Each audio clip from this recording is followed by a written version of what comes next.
right, good morning, everyone. It is 11 o'clock. We only have 30 minutes, so we're going to get started. My name is Sarah Grendon. I am with the Illinois Human Performance Project. And behalf of myself and the ILHPP, as we call ourselves, I would like to welcome Dr. Bennett. She's going to be discussing this very exciting but also kind of challenging time in life. And without further ado, take it away, Dr. Bennett. Fantastic. Good morning. Thank you so much for having me on this live webinar. I'm really excited to be presenting today. And with that, I'm going to share my screen.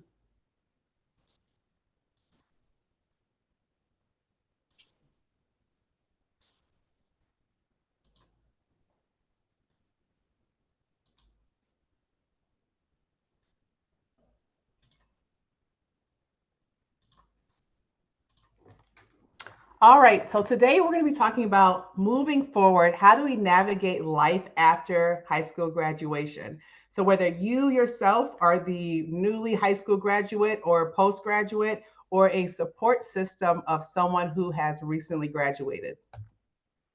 First thing we're going to talk about today is we are going to discuss some research, right? A lot of times when you have any type of idea, it's generally supported by some type of research about the practical application of what the strategies that you're going to be implementing. The second thing we're going to discuss is culture and identity. How does that affect who we are in our career pathways? Next, we're going to discuss some post-graduation ideas and options. Then we're going to discuss some first generation designations. Then we're going to talk about something that's near and dear to my heart, the forgotten population. So those who chose not to enter higher education right after graduating from high school. Then we're going to discuss some supportive strategies for our graduates and how do we support them as they transition. Then we're going to conclude with a graduation card activity. I love doing activities during any webinar, whether they're live or in person. Then after our 30 minutes have concluded, I'll stick around for about a few minutes after our 30 minutes and answer any questions. So today's going to be exciting because there will be some giveaways during this live webinar. So feel free to engage with me during the chat. Sarah will be calling out your answers and we're going to go ahead and get started.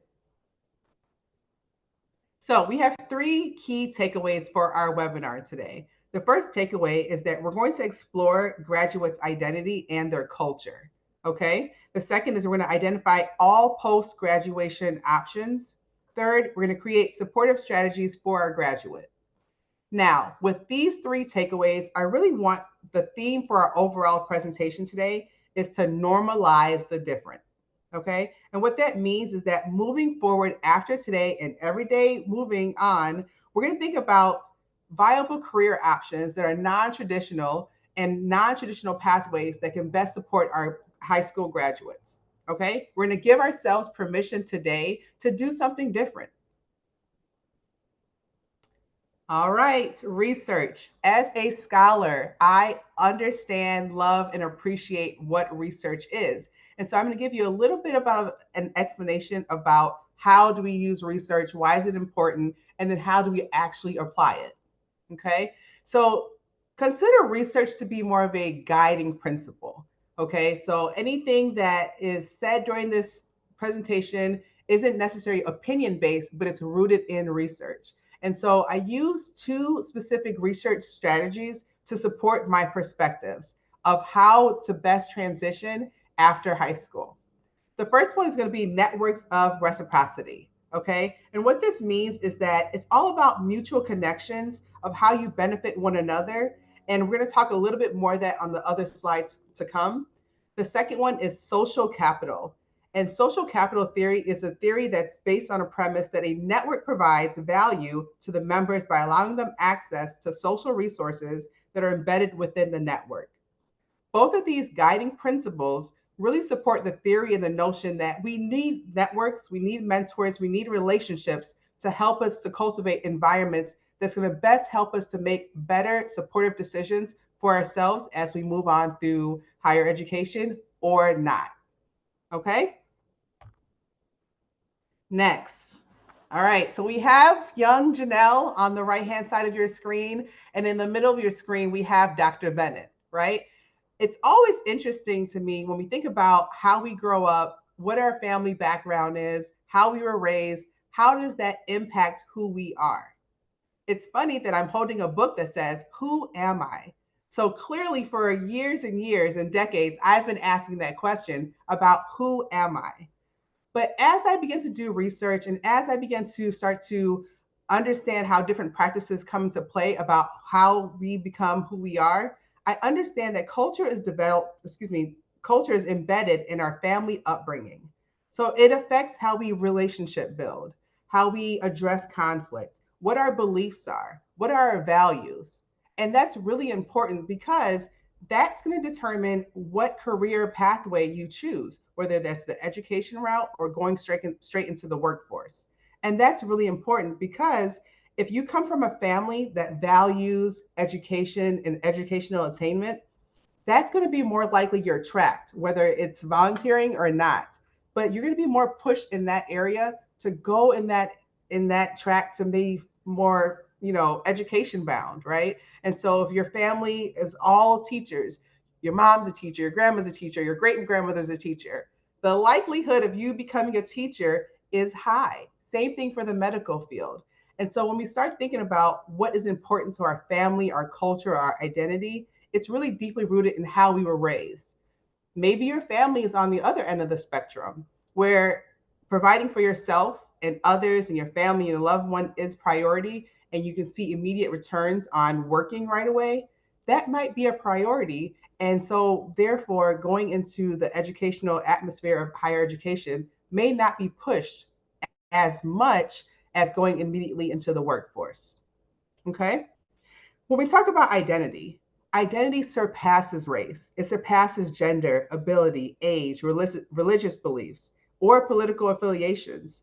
It's about how the world sees us and how we view the world. And so, because of how we look, how we talk, the language we speak, our affiliations with other people, that is going to drive us to what career path and how we best fit into the world. Okay? So, culture and identity, understanding who you are, how you perceive the world, how the world perceives you, can help you navigate into how you will then find a sense of belonging into the actual real world. All right? Let's keep going. Network is your net worth. I heard this phrase at a conference that I attended, and it really stuck with me. If you've ever attended any of my presentations that I've done before, you understand the value of mentorship, you understand the value of networking. And here are pictures and photos of different people that I consider to be a part of my both professional and personal network. So I want to share the definition with you of a network because I think it's important. Networks is meaningful relationships with other professionals or people in your industry or related field or your relevant field. It's mutually beneficial. It helps you to build community and it expands your capacity. So if you already think that you are a great writer, a great public speaker, a great scholar, being around people that can help expand that capacity of pushing you to maybe publish or to write more or to, invest in more books. Those are the people that are going to be helping you to develop yourself both professionally and personally. Lastly, they are a supportive resource. Anyone in your network that provides you with encouraging words, letters of recommendation, anything that's going to help you feel like you're supported and that you are centered and that you have an actual outlet to talk about your different personal issues or your professional aspirations, that's who I consider to be in my network. These people, you should be able to give them a call or text at any time and say, hey, I have a question about this topic. I have a concern about this thing here. And these people should be able to rally around you and better support you. The best thing about a network is that it's mutually beneficial. So, as you can see, my network is multi identity folks, right? It's not just one type of people that look a certain way, but it's so many people across so many different spectrums and professional places in their lives. On the left here to your screen, you see a younger group of girls. Those are considered my mentees, those that I try to, provide guidance, provide some type of, life lessons so they don't have to make the same mistakes that I make, and provide them with additional resources that I didn't know exist. So when you start thinking about your network of people, start to consider people that maybe don't look like you, or maybe not, someone that you have too much in common, but they can help expand your capacity. All right, so this is why we're here. We are going to explore post-graduation pathways, okay? And so we're going to talk about going into the workforce right after graduating from high school, maybe a job or career, maybe going to a 4-year college. What does that look like for you folks? So, Abby, do we have anyone in the chat? Just a couple of smiley faces and heart eyes to your younger Junelle self. Awesome, awesome. Well, when we start thinking about jobs and careers, a job can be something that's more temporary, right? And when we start thinking about something that is going to be more lucrative to get you from better financial position, then that's what we want to start to consider. But when we start thinking about a career, that's more long term, that's more steady and secure. But those two things can be very different. And so when you're entering the post graduation phase from high school, don't get stuck on what your current job is, because that can change drastically based on your experience that you get later on in life. Okay? And so I personally love community colleges. I love community colleges because it's a smaller forum of the same educational experience that you would get at a 4-year institution, but it's less financial commitment, and it's more, you can get more social and emotional support going to a 2-year college because it's smaller scale. You don't have to navigate as many people, and the resources are maybe a little bit more directly aligned with where you are right now in life.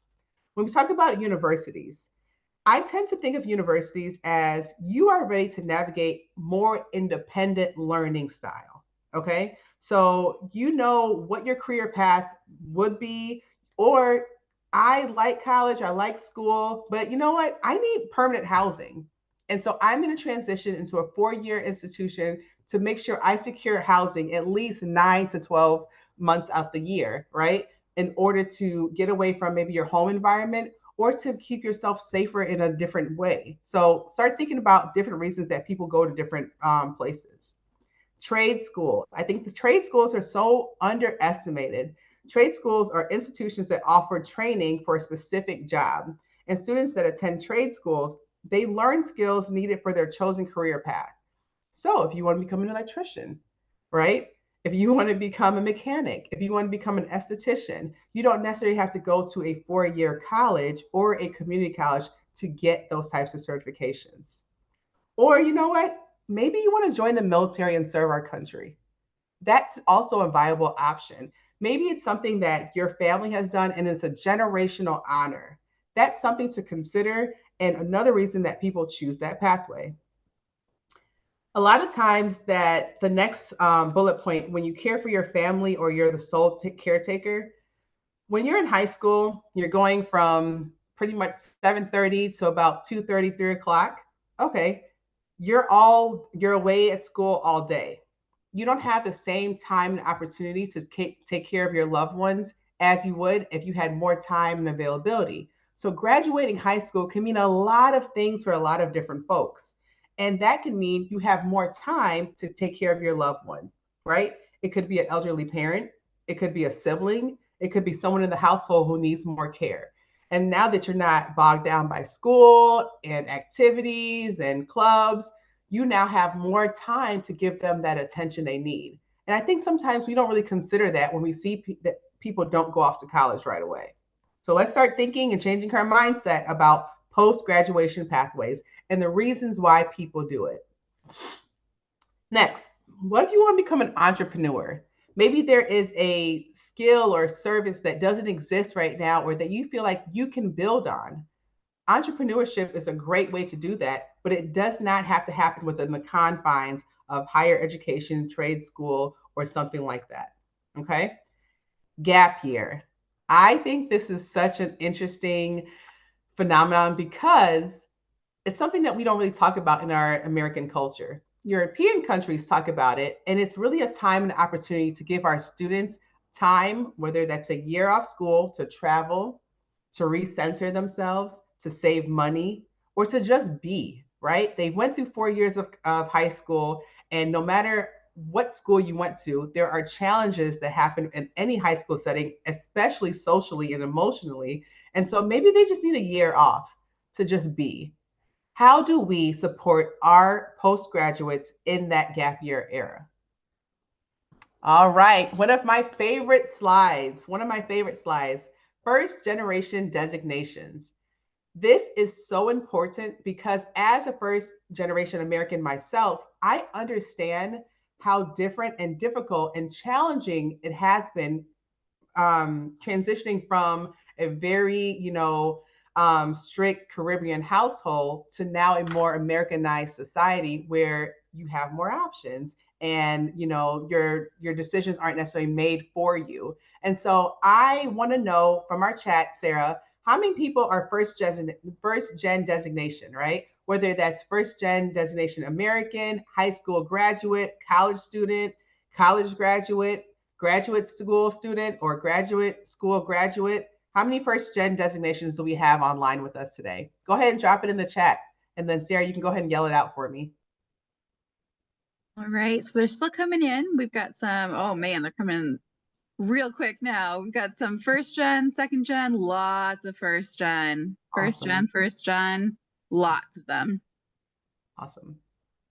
And thank you all for participating in the chat. And what that tells me and what that confirms for me is that you understand the pressure that you're under being the first gen anything, right? That means that oftentimes you don't have a model, right, that precedes what you're trying to do, what you're trying to accomplish, and you're navigating these things by yourself. But I'm here to tell you that even though it's a lot of responsibility, it's a great honor, but you don't have to do that by yourself.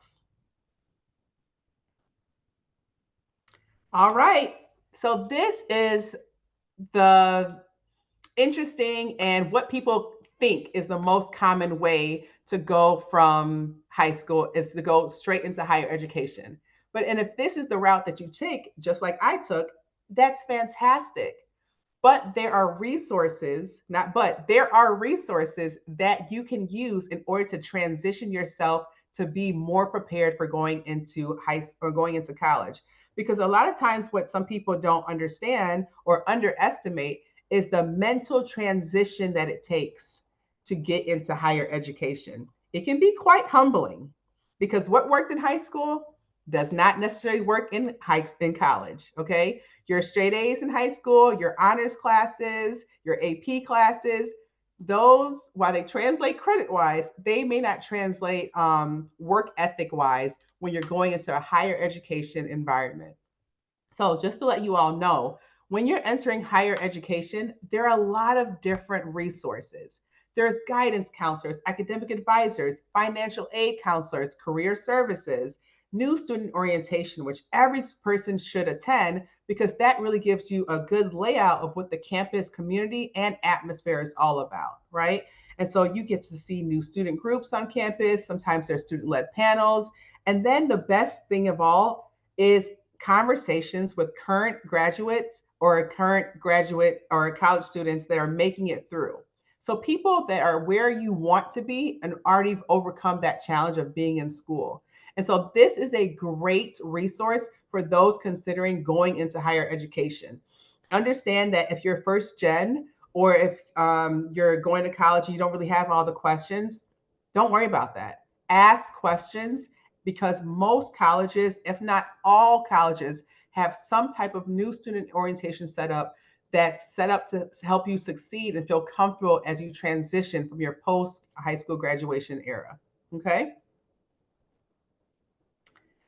Now, this is the interesting part of the presentation, okay? This is what I like to call the forgotten population, right? Patent pending, patent pending.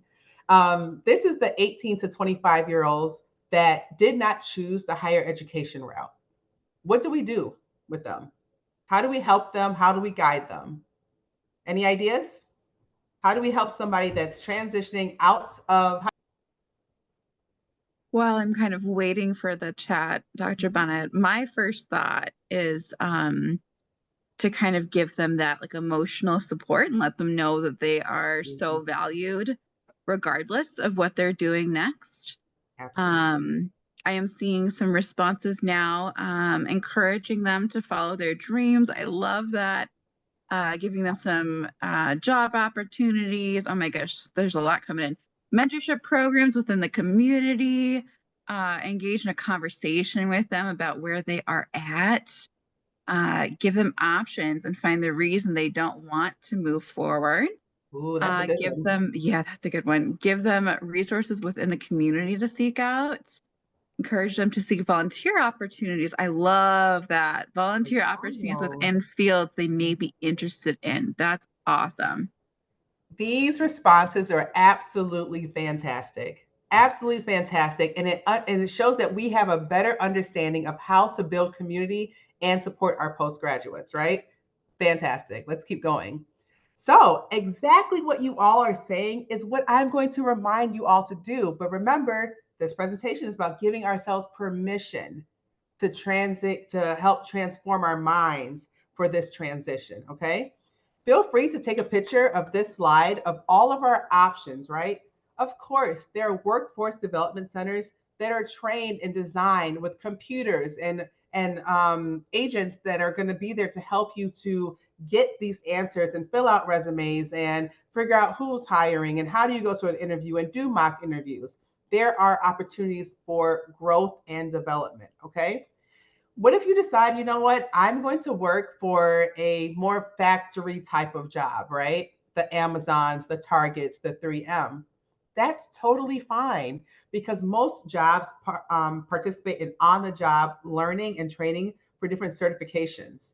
And so while you're there, you can build so many certifications under your belt that by the time you're ready to actually transition into your another job or your career, you will have actual some certifications that you can add to your resume to show why you have been making moves and transitioning your mind and receiving all of this extra learning and training that's going to better prepare you for the next opportunity. Fantastic. Participate in community-based organizations. Absolutely. Get involved in your community. Get involved in your community. Participate in continuing ed classes, even if it's one class at a time. Figure out what nonprofits are in your area, and then try to actually build relationships when you get there. Join a chamber of commerce. That is something that a lot of people are not familiar with. But when you join a different chamber of commerce, it gives you leadership opportunities and expands your network that you would never have the opportunity to engage with certain business partners within the community like you would if you weren't a part of a chamber. Also, attend job fairs. That doesn't cost money. Attend a job fair, attend internship fairs, attend fairs to see what jobs are out there. When I was younger, I wanted to be a doctor, but I didn't know the pathway to becoming a doctor. And then there's so many different types of doctors. When you attend job fairs and internships, it broadens your mind to what job titles exist out there, and then you can start making yourself more aware to something that's more pulling and you find passion in. All right, so this is a pretty good slide because it talks about how do we do this. Okay, supportive strategies for our graduates. And when we start thinking about supportive strategies, we want to think about how we talk. What are the resources that we're going to give them, and how are we spending our time? So when we talk about language, let's avoid demeaning language when we talk about people from 18 to 25 years old about what they're doing. And the reason is that you don't want to use your words to harm people in their process to figure out what they want to do. For example, you're still in school? Yes, I'm still in school. Yes. You haven't found a job yet? No. I don't know what I want to do yet. But if we flip that around, that can encourage somebody in a different way. When we talk about resources, if you are able to provide a spare bedroom in your house, or to not charge your postgraduate rent, or to not make them feel like they have to leave and rent somewhere else, do that. Provide them with that financial security that they need to now clear their mind to make better decisions about where they want to go moving forward. Meals or grocery support. Maybe your graduate does stay with you, and that's okay. If they start working, maybe you start collecting rent from them, putting that money away so that when they do transition out of your house, they have a nice little nest egg to start their new journey. So things to think about are different strategies of how we can help encourage our graduate. Time. When we start talking about vicarious and personal experiences, we really want to be mindful that we're not comparing our graduate to ourselves or other graduates, right? One, times have changed. Things that worked back in the 90s for me are not going to work now for the new upcoming generation. And so we want to be mindful of how we're speaking to them and the language that we're using and how we're comparing different generations. Of course, relationally, you have to find a mentor. It is absolutely imperative to have a mentor. Okay. And that can be both professionally or personally. Okay. And then something I do want to clear up, first gen misconceptions. Just because you, myself, and others are first gen doesn't mean that we don't know what we're doing or talking about. We just haven't went that pathway. But you understand how to support your graduate. And so using that support to model strategies for actually how to get them to the next step of their life, that's what you should be doing, right? Using that support versus maybe I don't have the skills needed to model academic success. That's two different things. Being a first gen doesn't mean that you don't know how to support them and love them through that situation. Okay. And with that goes being a community of support. This is the how-to. Take a picture of this slide, everyone. Take your phones out, take a picture of the slide. If you're joining from your phones, go ahead and screenshot this. This is our how-to, right? We told you what the supportive strategies look like, but this is how to actually get those things done. We want to normalize any graduation plan that we have. Outline the benefits of making a plan. We could either go to school or not go to school. We can go straight into the workforce or not going straight into the workforce. We can take some time to decompress and be by ourselves, or we can get right out there and join community organizations. Whatever the plan is, normalize it, okay? Remember, that's our theme, normalize it. The second thing is that make sure your plan is realistic. Personally, I don't like 5-year plans. That's just too abstract for me. I like more short-term and then build our way out. So in the next 3 months after graduating, what are you going to do? Okay, we are going to binge watch TV the first month. All right. But the first month and day, what is our plan? What is the next 2 months going to look like for us? How are we going to get money? How are we going to make sure that we are rejuvenating our mind, body, spirit, and soul? What are some strategies that we're going to be doing to accomplish that? Actually write those things down and make sure we're going back to that list and checking it. Okay. Lastly, identify your goals. After graduation, what is the most important thing for you? Is it to recognize your unique circumstance that I have to be a sole full-time, caregiver, and that's my goal? Okay, that's fine. Normalize it. Maybe your goal is to work and get money and save money. Okay, I'm going to work these 2 jobs for this amount of time until I get this amount of money. Great. Or maybe it's just, I need a minute. I need a break. I need some time to myself to just be. That's okay, but have a plan of action of what you're going to do after you've kind of received that refilling. Okay. Exploration strategies of post-graduation pathways. Go ahead and take a picture of this slide as well. If you're on your phone, go ahead and screenshot it. Because there are personality and professional assessments that can help you to figure out what you like to do, how you like to interact with people, what type of work setting you like to be in, and then that can help build out your plan for post-graduation, okay? And so what you see here is that you have to understand what your expectations for yourself are versus your expectations for others. And what that means is that what's important to you. The picture here to your right is actually one of my really good friends, Ashley, one of my best friends. And she, instead of going straight to higher education after she graduated, she went to culinary school. And she absolutely loves it. She loves her job. She loves everything that she's doing right now. But her pathway was different. But you have to explore what's different for you. What's your family dynamic? What's your support system like? And then build it out from there. All right. So I know we are at time. We have one activity left and then we're all done. I just want to make sure that we've accomplished our 3 takeaways. And then the last thing we're going to do right at time is a graduation card activity. Now, we don't have time to do this unless you like to stay on with us, but we want to start thinking about what are we putting in our graduation cards, right? What is the message that we're saying? What do we know? What is our overall message and what is our hope? So I provided you all with 5 prompts. 5 prompts. Take a picture of this to help you design your message for your graduate. This is important because you want to make a statement of recognition. Why is graduating such a huge milestone? Why? What does this signify? Number 2, share what you know of the graduate. What have they overcame in their life to make them a graduate? Were they an honor student?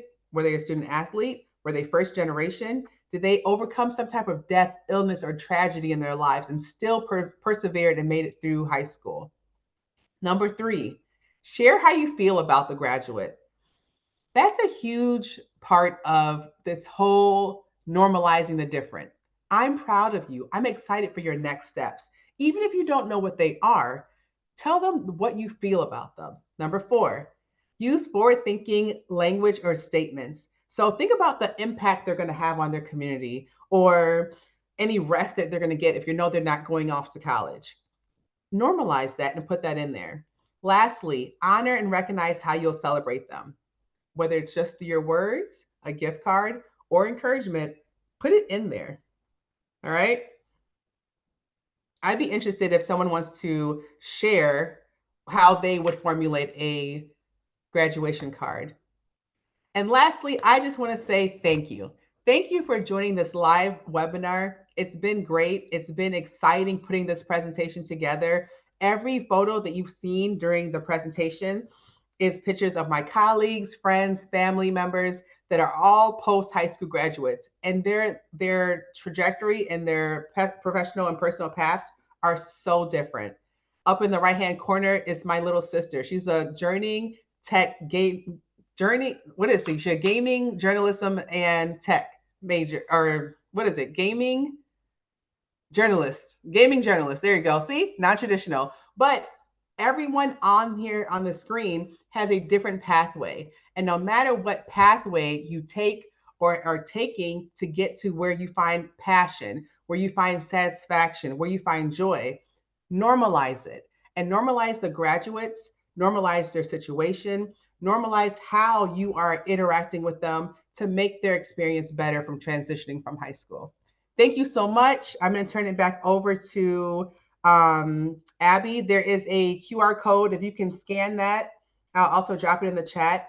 Just a quick eval to see how you like the presentation today, how much you engage with it, and what you would like to see again. Thank you all so much.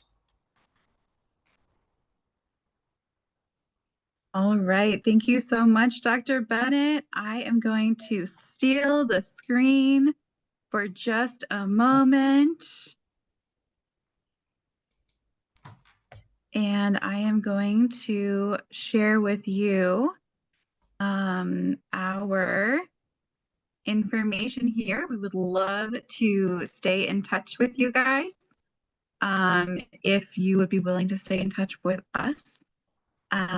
We are able to be found on Facebook and Twitter or X, and on TikTok and YouTube. We will also have this as a recording.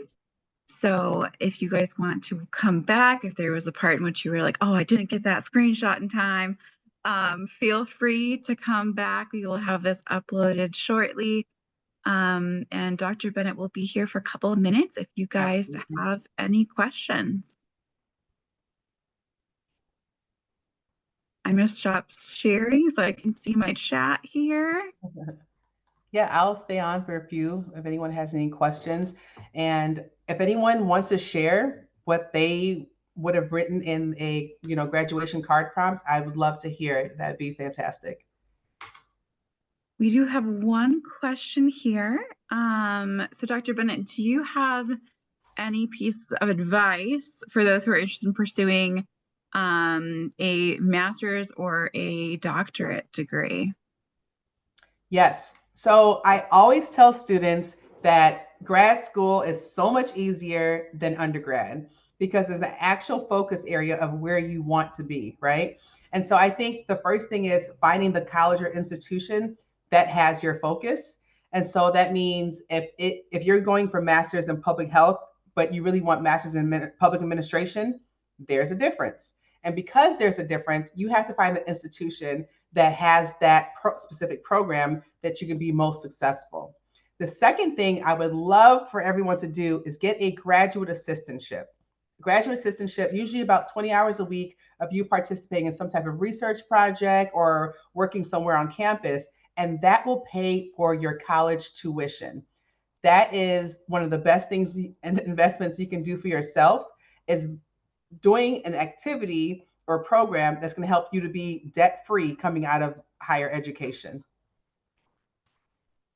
That is awesome advice. It's something that I went and got my master's in public health, and that's one thing that I had a couple of friends who did assistantships, and it was so much more affordable for them. So that is a great tip.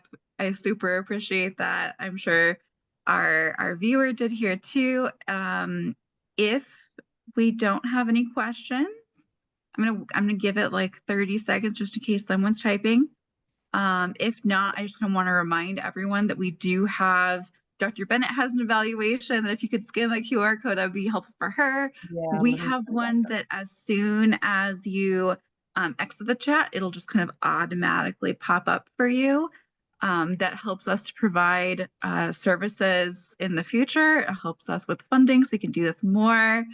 And it looks like we're getting a lot of thank yous in the chat, but I don't see any more questions right now.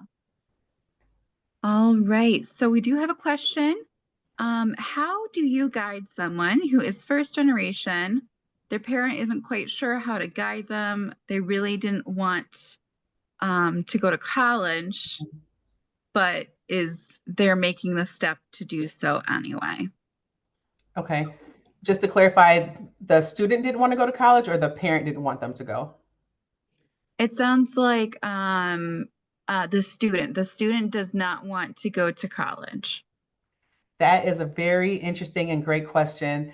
The reason is, once again, culture and identity plays such a huge role in what we do, right? And so the fact that you have your family kind of pressuring you and pushing you in one direction because they think that's what's best for you versus your passion, right? And your interest pushing you in another direction. I think the best thing to do would be to get a mentor, right? And I know that seems like a catch-all phrase, but a mentor can help better guide you into the pros and cons of doing something else, or to help maybe communicate with your family in a different way that they would be able to hear and receive the information from them than they would be from you. And so if you have someone coming in saying, hey, these 4 people didn't go to college and this is the path they took and this is how things turned out and things are great, maybe your parents and your loved ones will be a little bit more receptive to that because they can see something tangible versus understanding that there's different options out there that you can still be successful if you go a different route.